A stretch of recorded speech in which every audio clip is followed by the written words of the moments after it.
நான் எல்லாருக்கும் சொல்ல போகிற ஒரே ஒரு விஷயம் என்னென்னா, என்ன மாதிரி பேஜெண்ட் மாடலுக்கு வந்து நிறைய சப்போர்ட் வேணும். சப்போர்ட் மீன்ஸ் நீங்கள் வந்து மணி சப்போர்ட் மட்டும் கிடையாது.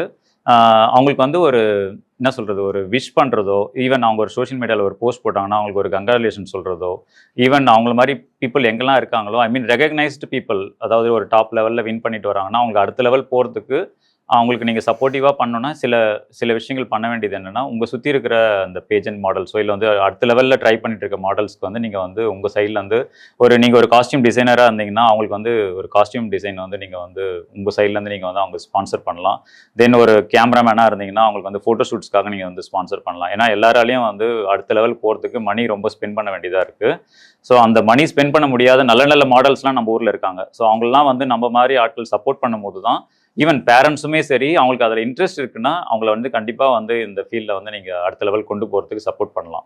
ஸோ மணி மட்டும் நீட் கிடையாது, இதில் மாரல் சப்போர்ட்டும் ரொம்ப முக்கியம் ஆக்சுவலாக. ஸோ மாரல் சப்போர்ட் இருந்ததுனாலே வந்து நிறைய பேருக்கு செல்ஃப் மோட்டிவேட் ஆகி நல்லா நிறைய பண்ணுவாங்க. நம்ம தமிழ்நாட்டு லெவலில் நிறைய மாடல்ஸ் இருக்காங்க. அந்த நிறைய மாடல்ஸ் அடுத்த லெவல் போக முடியாமல் இருக்கிறப்போ அது பார்க்குறதுக்கு ரொம்ப கஷ்டமாக இருக்குது. இதே மாதிரி கவர்மெண்ட் சைட்லேயும் வந்து ஃபேஷன் இண்டஸ்ட்ரி சைடு கொஞ்சம் வந்து அவங்க கன்சிடர் பண்ணாங்கன்னா கொஞ்சம் அவங்களுக்கு சப்போர்ட்டிவாக இருக்கும்.